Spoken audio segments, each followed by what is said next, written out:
श्रोते हो, आता आपण ऐकणार आहात बीड जिल्ह्याचं वार्तापत्र।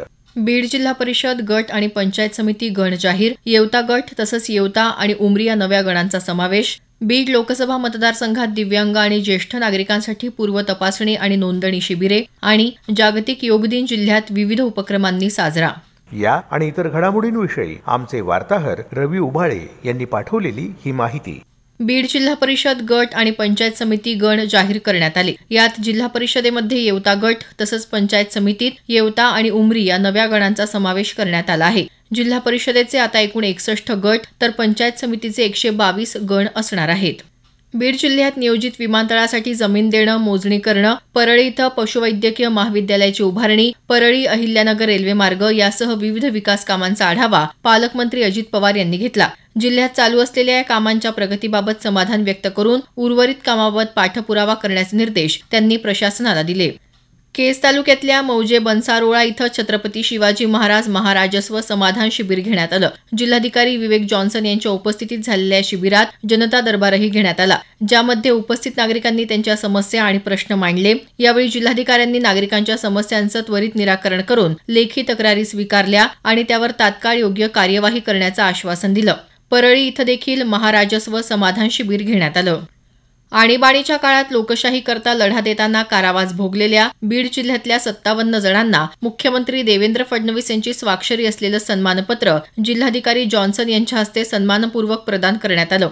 बीड शहर आणि ग्रामीण भागातील वीज पुरवठ्याचा भार अत्याधिक असल्यानं सातत्यानं वीज पुरवठा खंडित होत आहे। यातून मार्ग काढण्यासाठी आमदार संदीप क्षीरसागर यांच्या पाठपुराव्यातून 33 केव्हीच्या 12 किलोमीटर अंतराच्या नवीन लाईनचं काम मंजूर झालं। या कामाचं उद्घाटन आमदार क्षीरसागर यांच्या हस्ते झालं।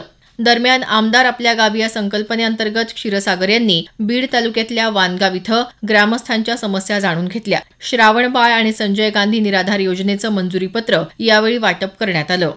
बीड लोकसभा मतदारसंघातल्या तालुक्यांमध्ये दिव्यांग आणि ज्येष्ठ नागरिकांसाठी पूर्व तपासणी आणि नोंदणी शिबिरं आयोजित करण्यात आली आहेत। या शिबिरांचा मुख्य उद्देश दिव्यांग व्यक्तींना मोफत कृत्रिम अवयव, विविध सहाय्यभूत साधनं उपलब्ध करून देणं तसंच ज्येष्ठ नागरिकांना राष्ट्रीय वयोश्री योजनेअंतर्गत मोफत सहाय्यक उपकरणे प्रदान करणं हा आहे।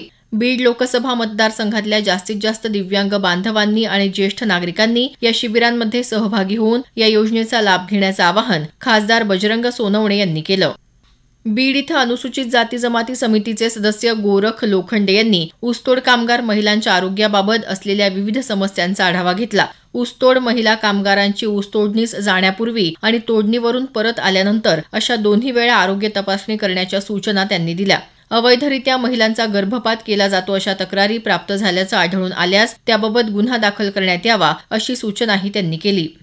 मुख्यमंत्री सौर कृषी वाहिनी योजनेच्या माध्यमातून बीड जिल्ह्यात 58 मेगावॅट निर्मिती क्षमतेचे एकूण 16 प्रकल्प कार्यान्वित झाले आहेत। या प्रकल्पांद्वारे तब्बल 15,000 शेतकऱ्यांना दिवसा वीज पुरवठा केला जात आहे। जपानमधील कॉस्मो इंडिया कंपनी आणि बीड जिल्ह्यातील स्वामी विवेकानंद महाविद्यालयाच्या वतीनं ग्रामीण भागातल्या विद्यार्थ्यांना जपानी भाषा शिक्षण केंद्राचं उद्घाटन या कंपनीचे मालक रोदो रयोतो यांच्या हस्ते करण्यात आलं। जपानी कंपनीच्या सहाय्यानं बीड जिल्ह्यातल्या अत्यंत दुर्गम भागातल्या विद्यार्थ्यांना परकीय भाषा शिकण्याची संधी मिळणार आहे। जिल्हा विधी सेवा प्राधिकरण आणि आयजेएम यांच्या संयुक्त विद्यमानं बीड जिल्हा आणि सत्र न्यायालयात वेठबिगारी, मानव तस्करी, नालसा योजना या कायद्यांवर कार्यशाळा आयोजित करण्यात आली होती। जिल्हा विधी सेवा प्राधिकरणानं स्पेशल सेलच्या माध्यमातून गत वर्षापासून 28 जणांची वेठबिगारीतून मुक्तता केली असून त्यांचं पुनर्वसन करण्याचं काम सुरू असल्याचं प्रमुख जिल्हा आणि सत्र न्यायाधीश आनंद एल यावलकर यांनी सांगितलं। आषाढी वारीसाठी विविध पालख्या बीड जिल्ह्यातून पुढे पंढरपूरकडे गेल्या। शेगाव इथून निघालेल्या संत गजानन महाराज पालखीचं जिल्ह्यात उत्साहात स्वागत करण्यात आलं। पालखीचं दर्शन घेण्यासाठी भाविकांनी मोठी गर्दी केली होती। जागतिक योग दिन जिल्ह्यात विविध कार्यक्रमांनी साजरा करण्यात आला। यानिमित्त जिल्हास्तरीय कार्यक्रमाचं उद्घाटन जिल्हाधिकारी विवेक जॉन्सन यांच्या हस्ते झालं। तणावमुक्त राहण्यासाठी शारीरिक आणि मानसिक क्षमता कायम राहावी यासाठी दररोज योगासनं करणं अत्यंत महत्त्वाचं असल्याचं जिल्हाधिकारी म्हणाले। योग दिनानिमित्त बीड शहरातल्या सोनाजीराव क्षीरसागर होमिओपॅथिक वैद्यकीय महाविद्यालयात योग दिंडी आपल्या दारी या विशेष उपक्रमाचं आयोजन करण्यात आलं होतं। नागरिक मोठ्या संख्येनं यावेळी उपस्थित होते।